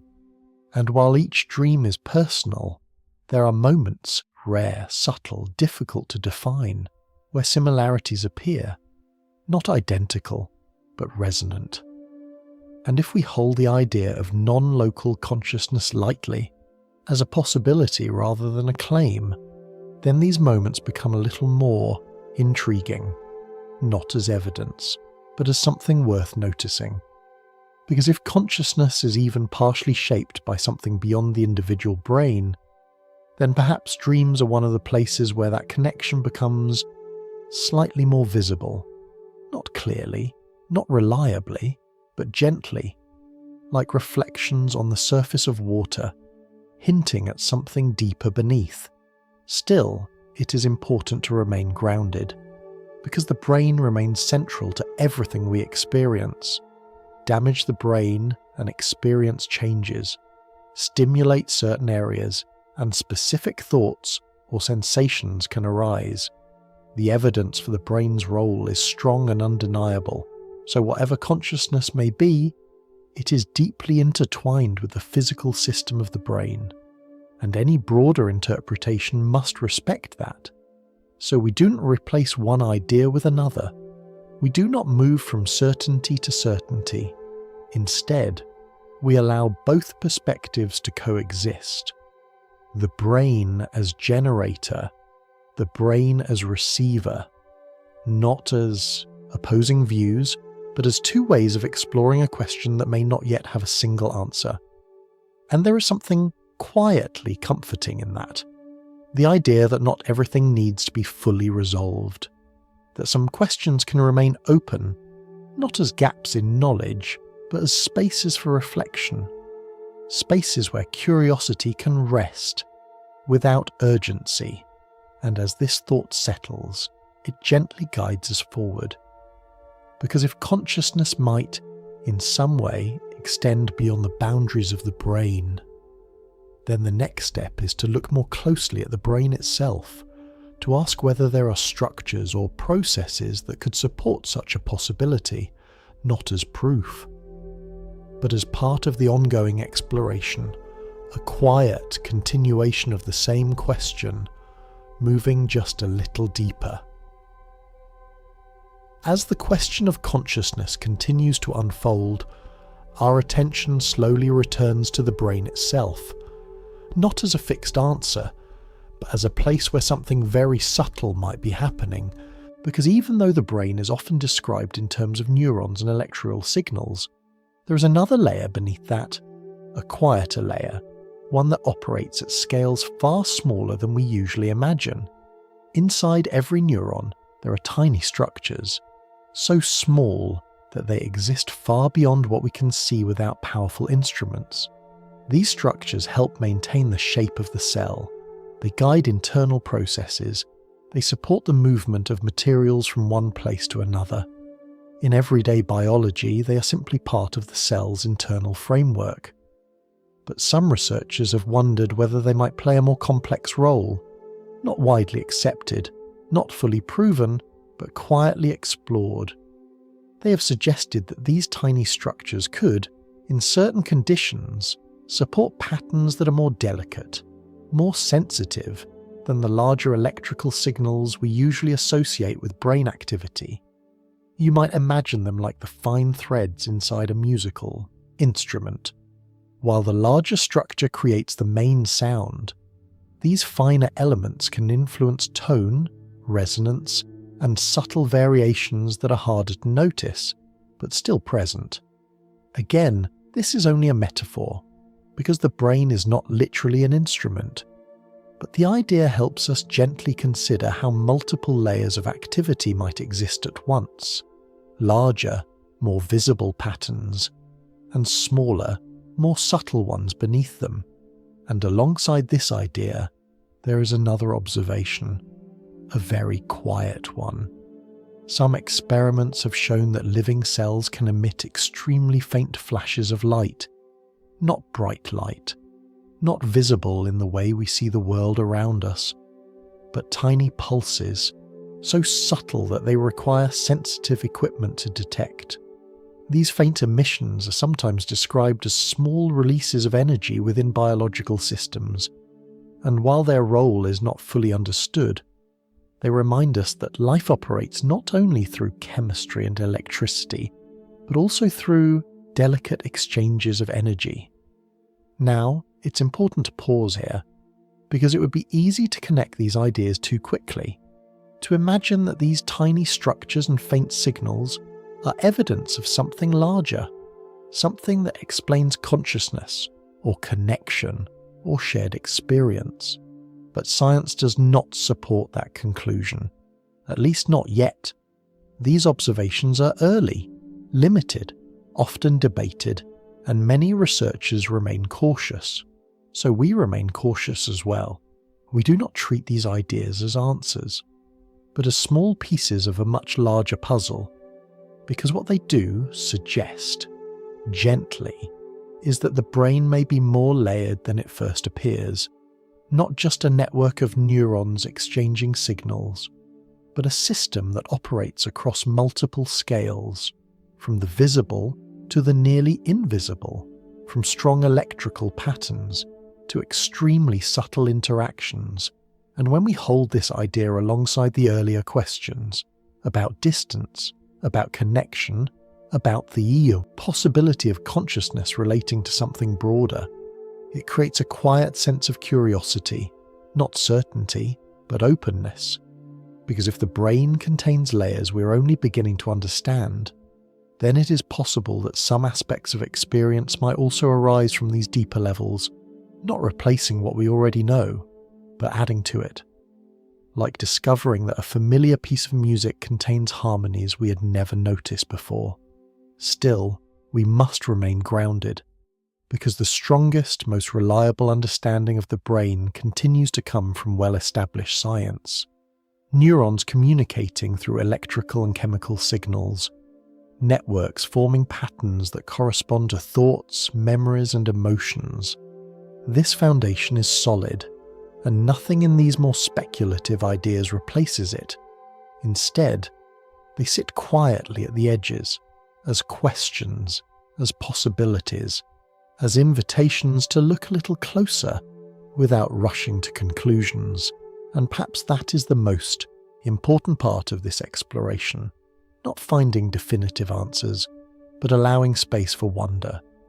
Because when we accept that our understanding is still incomplete, we become more attentive, more patient, more open to the subtle ways in which the mind and the world it inhabits may be more interconnected than it first appears. And as this thought settles, it gently carries us forward once again. Because after exploring these deeper layers of the brain, the next step is not to go further inward, but outward, to look at patterns not within a single mind, but across many, to ask whether, at a larger scale, something similar might be unfolding, not in isolated moments, but across entire groups, entire regions, perhaps even the whole world, not as proof of connection, but as patterns that invite us to notice. And so, quietly, the focus begins to expand, from the smallest structures inside a single cell, to the possibility of shared rhythms across many minds, shift from the microscopic to the collective. As attention moves outward, the scale begins to change, from the delicate structures inside a single cell to something much larger, not a single mind, but many. Because if we step back far enough, human activity begins to resemble a pattern of its own. Billions of people, each with their own thoughts, emotions and experiences, moving through time together. Mostly independent, mostly separate, and yet, occasionally, something seems to align. Moments where large numbers of people respond to the same event. Moments where attention gathers, where emotion spreads, where something shifts, not just in one place but across many. And this is where certain long-running observations begin to enter the story. There have been projects, quiet, ongoing efforts, that attempt to measure whether collective human experience can leave subtle traces in physical systems, not in thoughts directly, not in dreams, but in something more abstract. Patterns. One such effort has explored the behavior of random systems, devices designed to produce sequences that should be completely unpredictable, like a digital coin being flipped over and over again, producing a stream of results that, under normal conditions, show no pattern, pure randomness. But over long periods of observation, researchers have asked a simple question. What happens to these systems during moments when large numbers of people are focused on the same event? Moments of global attention, moments of shared emotion. In most cases, nothing unusual is observed. The systems continue to behave as expected, but occasionally there are small deviations, tiny shifts in the pattern, not large enough to be obvious, not consistent enough to be repeated on demand, but present enough to raise curiosity, and here again, interpretation becomes important. Because there are many possible explanations: statistical fluctuation, subtle environmental influences, limitations in measurement, or simply the natural tendency of large data sets to produce occasional irregularities. Many scientists remain skeptical, and with good reason, because the evidence is not definitive. It does not demonstrate a clear, direct influence, and it does not establish a mechanism that explains how such an effect could occur. So it is treated with caution, as an observation, not a conclusion. But even as an observation, it invites reflection, because it touches on a deeper idea, that large systems, whether physical, biological or social, can sometimes exhibit patterns that are not obvious when looking at individual parts. That collective behavior can create subtle effects, even when each individual component follows its own path. You might imagine it like a crowd moving through a city. Each person walks independently, each chooses their own direction, and yet, from a distance, patterns emerge, flows, clusters, rhythms, not because anyone planned them, but because many small actions taken together create something larger. And when we apply this idea to human consciousness, it becomes possible to ask whether similar patterns might exist, not as a direct connection between minds, but as a kind of collective rhythm, a background alignment that appears under certain conditions. Again, we must remain careful, because this does not mean that thoughts are shared, it does not mean that dreams are transmitted, and it does not suggest that individuals lose their independence. Each mind remains its own, each experience remains personal. But it does open the possibility that, at certain scales, human activity may exhibit forms of coherence, subtle alignments that are difficult to detect but not entirely absent. And there is something quietly intriguing about that. The idea that beneath the surface of individual experience, there may be patterns that reflect something larger, not a single unified mind, but a system of many minds interacting in ways that are still being explored. And as we sit with this idea, it gently shifts our perspective once again, because we begin to move from isolated observations to the possibility of structure, from individual events to patterns that may repeat in different forms across time and space. And this brings us closer to another question.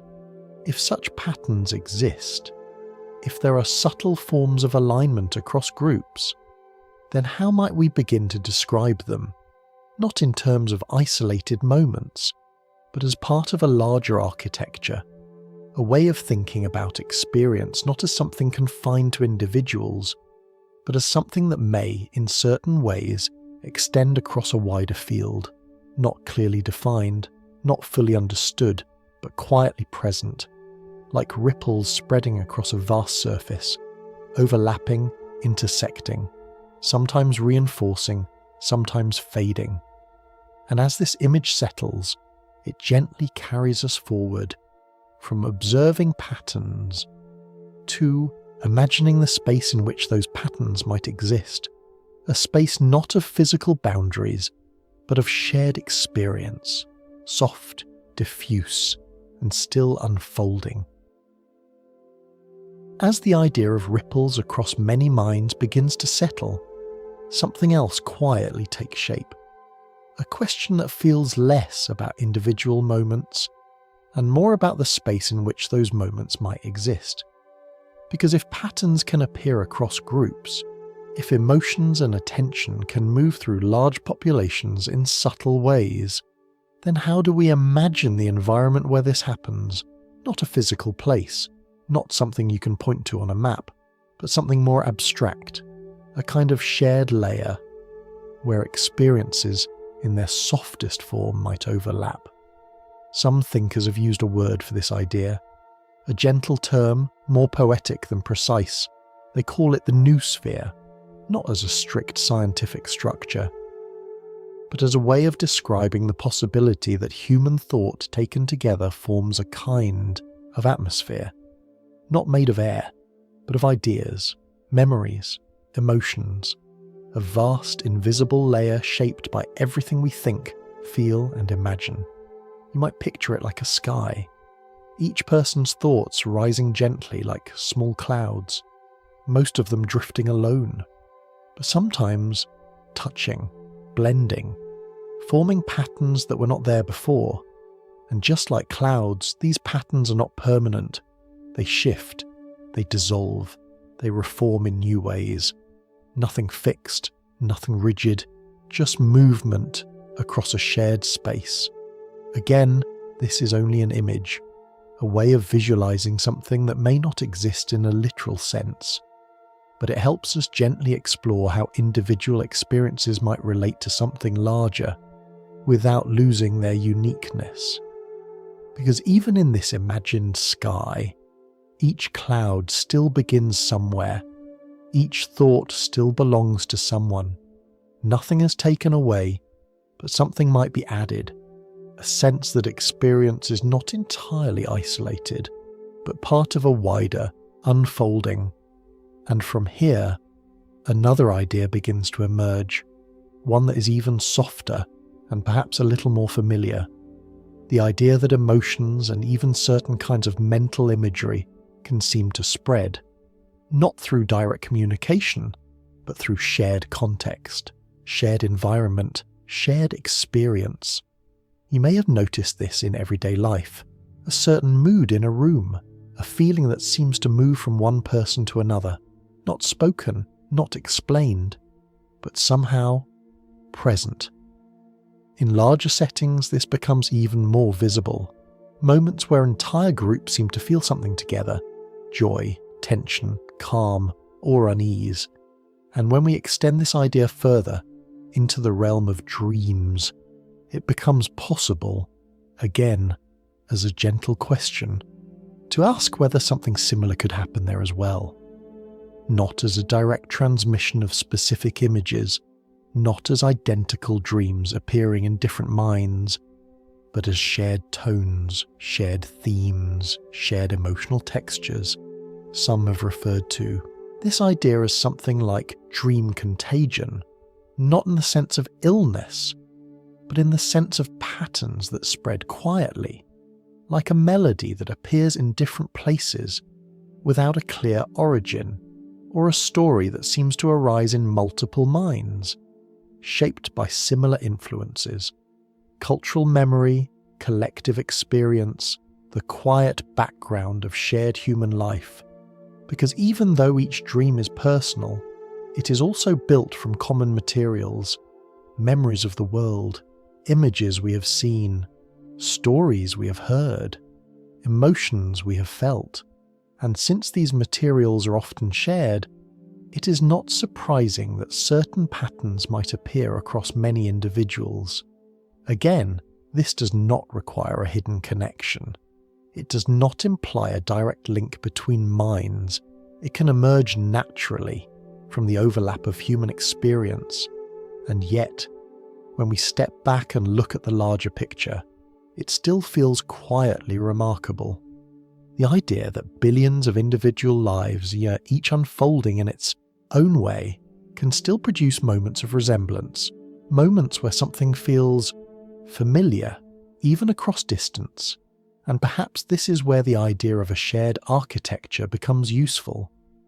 Not as a literal structure, but as a way of thinking, a way of imagining that beneath the surface of individual experience, there may be patterns shaped by the fact that we all exist within the same world, the same environment, the same unfolding moment in time, like leaves on the same tree, each one separate, each one shaped by its own position, and yet all part of the same living system, responding to the same light, the same wind, the same quiet rhythms of change.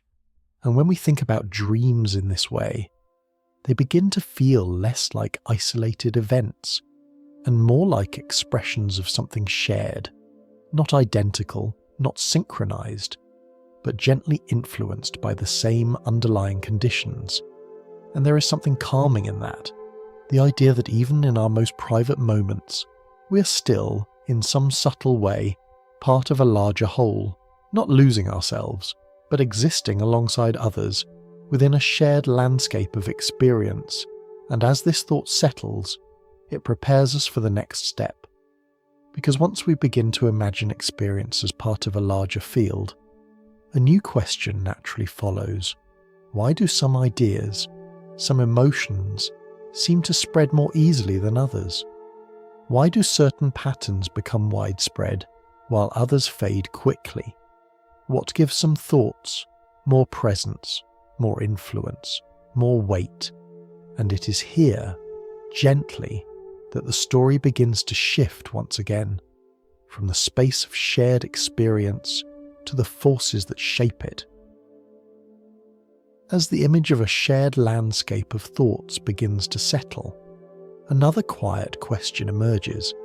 If experiences can drift across this imagined space, if emotions and themes can appear again and again across different minds, then why do some of them seem to travel so much farther than others? Why do certain ideas, certain images, certain feelings linger and spread, while others disappear almost as soon as they arise? At first, the answer seems simple. Some ideas are more memorable, more striking, more emotionally powerful.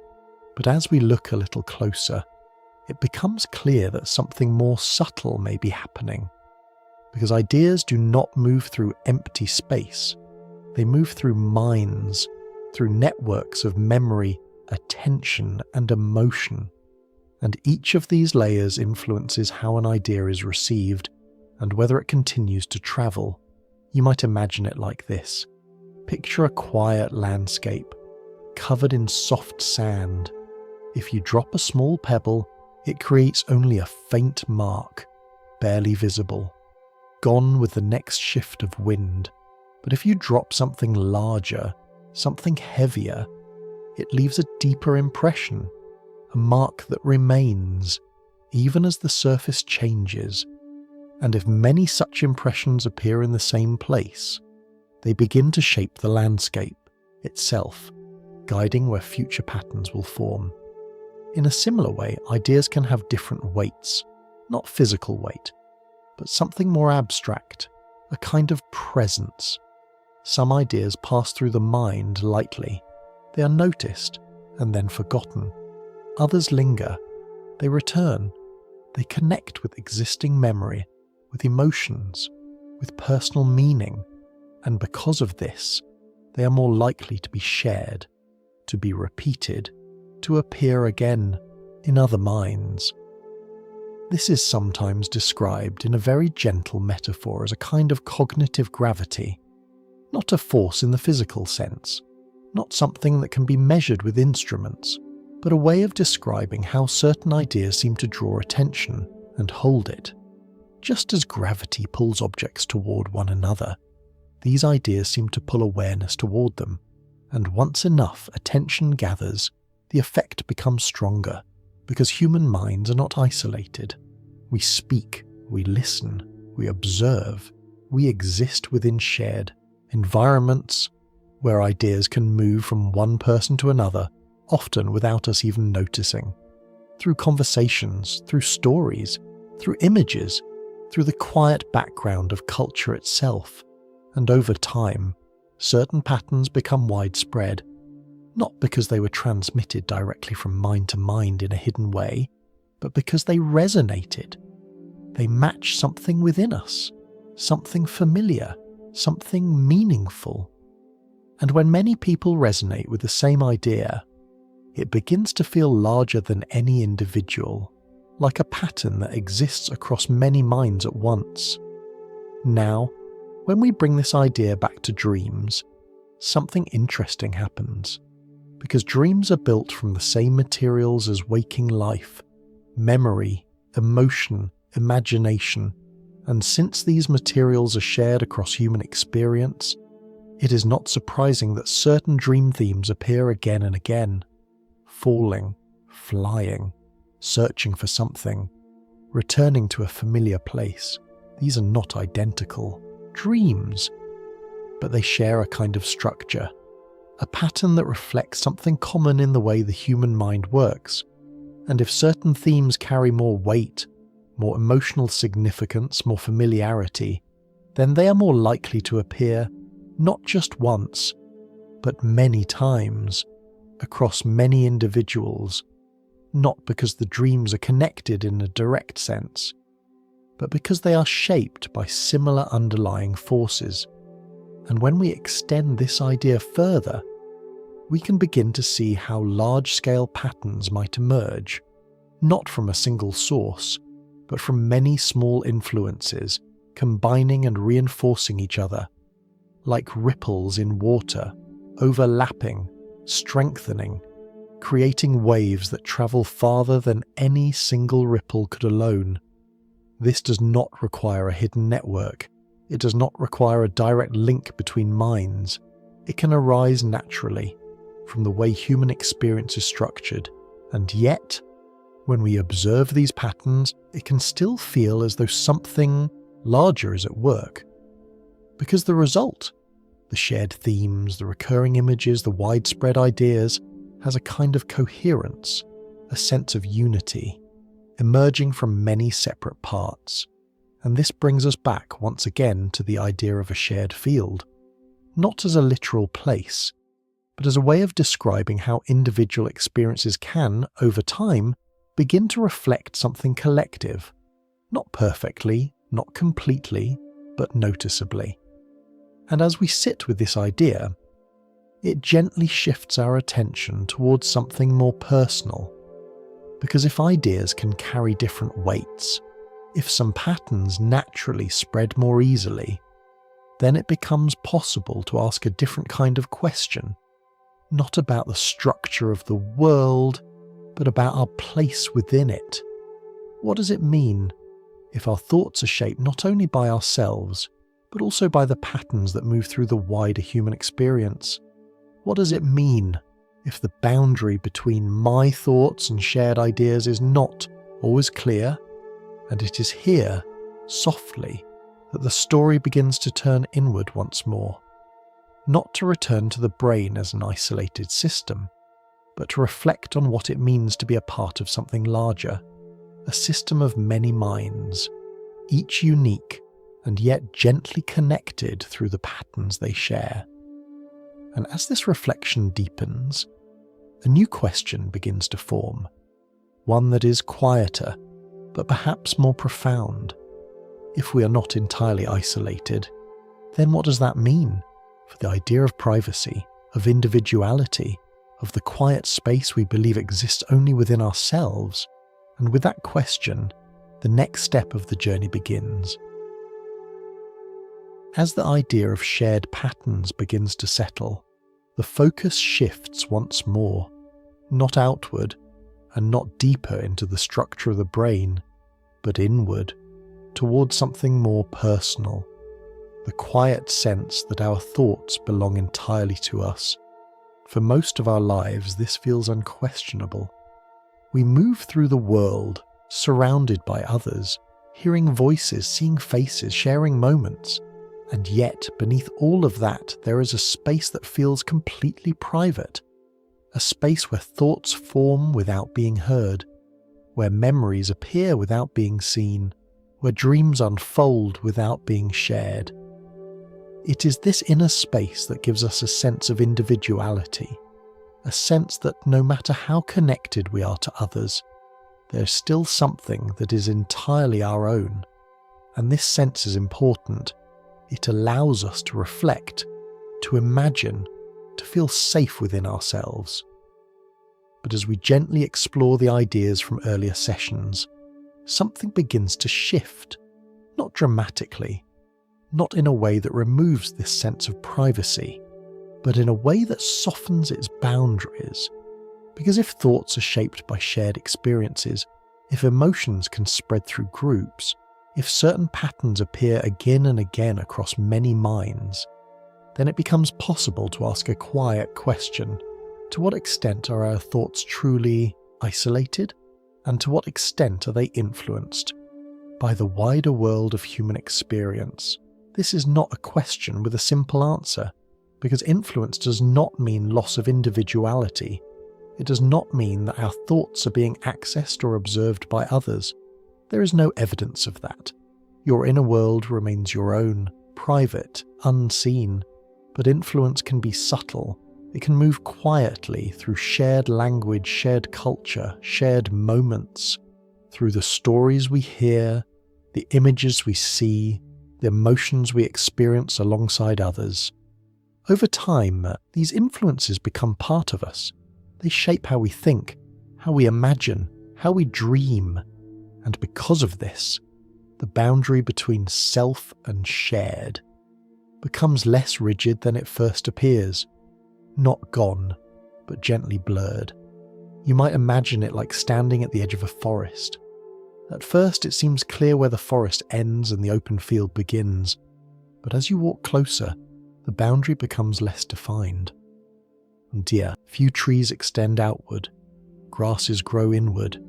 The line between one space and the other becomes softer, and in a similar way, our inner world, while deeply personal, is also shaped by the larger environment of human experience. We do not exist in isolation. We exist within a network of relationships, influences, and shared patterns.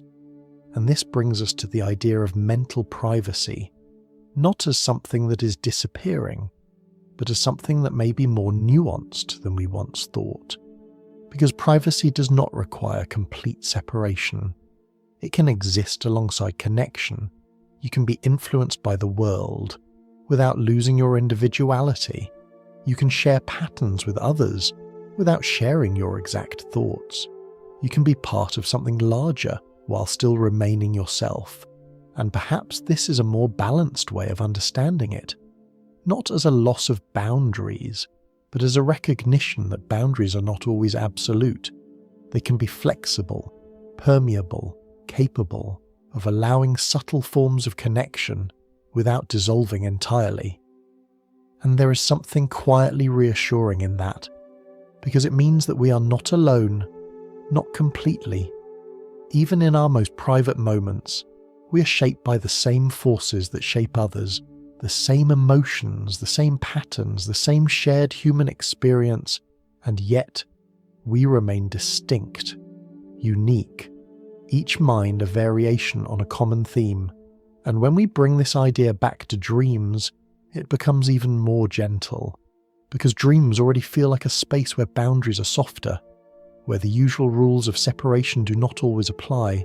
They blend memory and imagination, self and environment, past and present.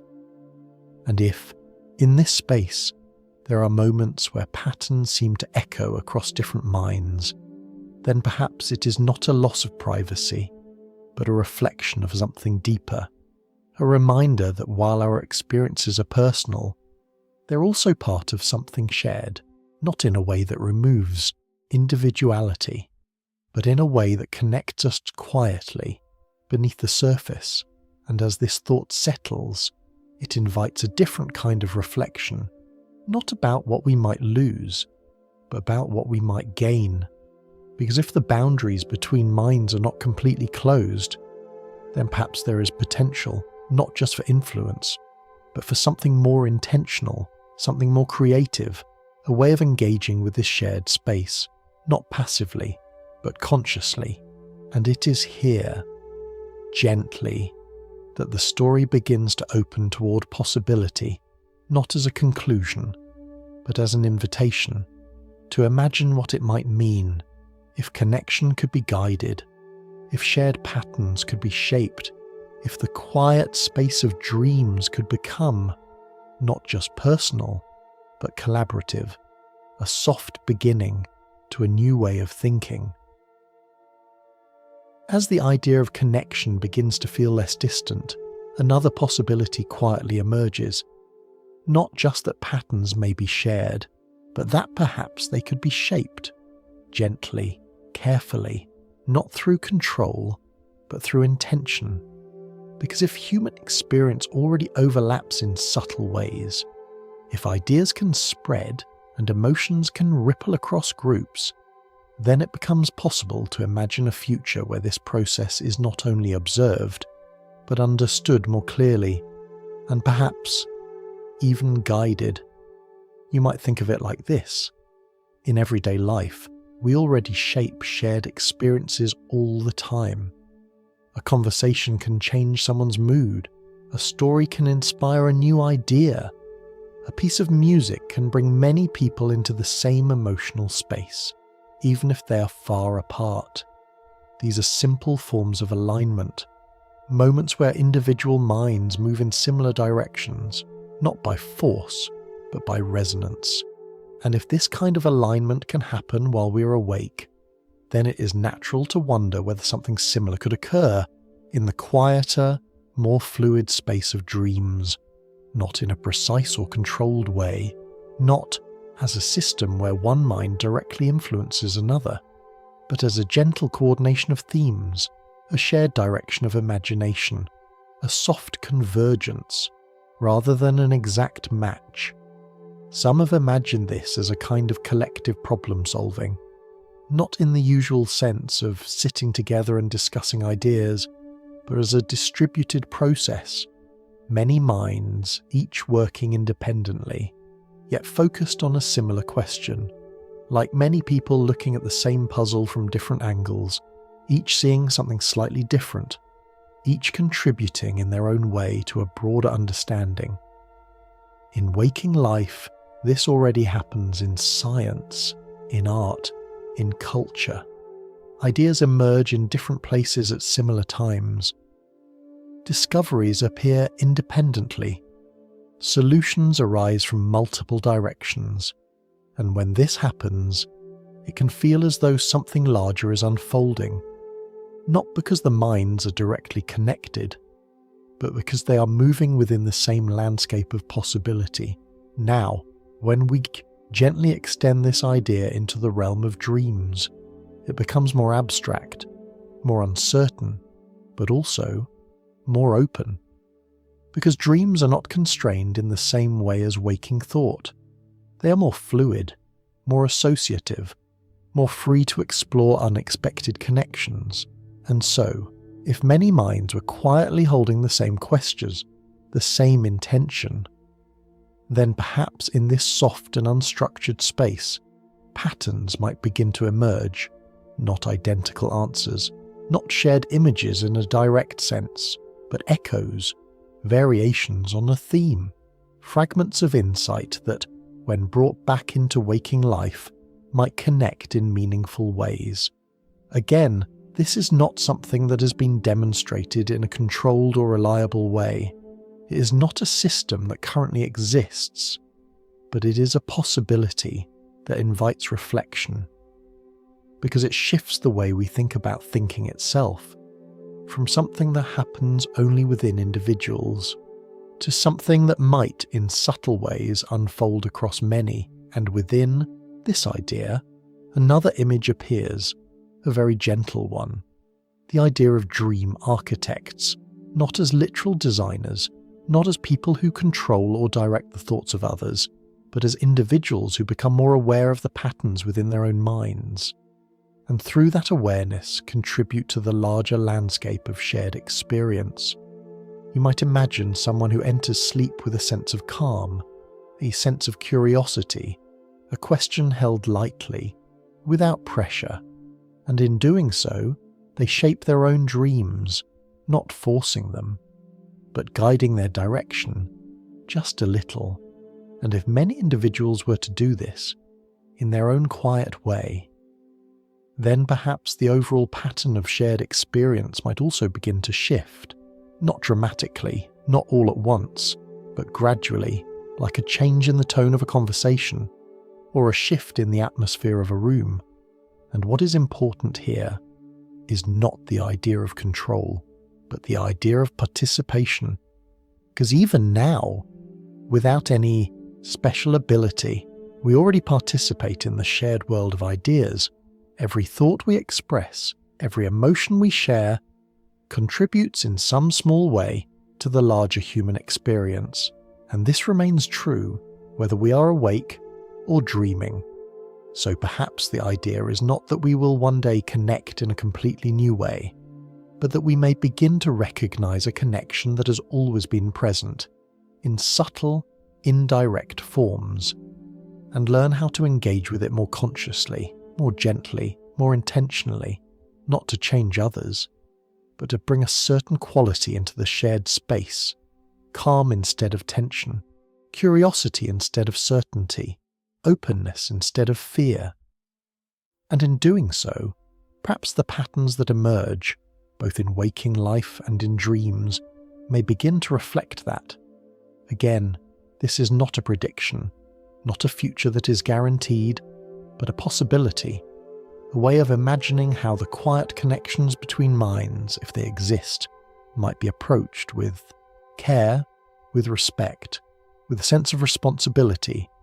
And as this idea settles and it gently leads us toward the final reflection, because after exploring the possibility of connection, after considering how it might be shaped, there is one more question that remains, not about how it works, not about what it might become, but about what it means to be part of something that is both deeply personal and quietly shared. And it is here, in this space between individuality and connection, that the journey begins to come to rest. As the journey begins to slow, the ideas that once felt distant now seem to settle into a quieter shape, not as answers, but as impressions, soft traces, left behind by everything we have gently explored, from the rhythms of the brain to the possibility of shared patterns, to the subtle ways in which thoughts and emotions can move across human experience. Nothing here has asked you to believe, only to notice, to consider what it might feel like if the boundaries we imagine are not as absolute as they seem, because throughout this journey, one idea has returned again and again, not loudly, but quietly, that we are perhaps not entirely separate, not in the sense of losing ourselves, not in the sense of merging into something indistinct, but in the sense that our experiences, while deeply personal, are shaped by the same world, the same rhythms, the same unfolding moment. And when we look at it this way, something begins to shift, because the idea of isolation becomes softer, less rigid, more like a surface than a wall, a boundary that exists, but allows for subtle forms of connection. You might imagine it like standing by a still lake at night. The surface appears calm, each reflection separate, each ripple small and contained, but beneath that surface, the water is continuous, unbroken. What happens in one place can, in time, influence another, not instantly, not dramatically, but gently. And perhaps the mind is something like this. Each of us, a surface of awareness, distinct, individual, and yet part of something that extends beyond what we can directly see. Again, this is not something that has been proven. There is no single theory that confirms a shared field of consciousness, no experiment that definitively shows minds connecting across distance. Science remains careful, grounded, focused on what can be observed, measured, and repeated. And this is important because it keeps us anchored. It reminds us where certainty ends and where curiosity begins. But within that space of curiosity, there is still room for reflection, room to consider that human experience, while grounded in the brain, may also be shaped by the larger patterns we are part of, the cultures we share, the environments we inhabit, the quiet collective unfolding of billions of lives moving through time together. And perhaps this is where the idea of a shared web becomes meaningful, not as a literal network, not as a structure that connects thoughts directly, but as a way of describing the subtle interdependence of experience, a recognition that even our most private moments are influenced by the world beyond us, the language we think in, the images we remember, the emotions we carry. All of these are shaped in part by others, and so, in a quiet way, we are always connected, not through hidden signals, not through unseen transmissions, but through the simple fact that we are part of the same human story. And when we think about dreams, this becomes even more gentle, because dreams are where the boundaries of self already begin to loosen, where memory and imagination blend, where time and space become fluid, and where sometimes patterns appear that feel strangely familiar, not identical, not shared in a direct sense, but resonant, as though something echoes across many minds without needing to be sent. Perhaps this is coincidence. Perhaps it is simply the result of shared biology and shared experience, and that is enough. But perhaps it is also something more subtle, something that we do not yet fully understand, and it is okay to leave that question open, because not all questions need to be resolved. Some can remain as gentle companions, ideas that we carry, not to answer, but to reflect on, to return to in quiet moments. And as you rest with this thought, there is no need to decide, no need to reach a conclusion, only a soft awareness that you are here, thinking, feeling, experiencing the world from your own unique perspective, and at the same time, part of something larger, a vast unfolding pattern of human experience, each mind like a point of light, separate and yet existing within the same quiet sky. And perhaps in that image there is something calming, a sense that even in solitude you are not entirely alone, not because your thoughts are shared, but because the conditions that shape them are part of a world we all inhabit together. And so, as this journey comes to rest, there is nothing to hold on to, Nothing to prove, only the gentle possibility that the boundaries between us, while real, may be softer than they seem, and that within that softness there is space for curiosity, for connection, and for a quiet kind of peace.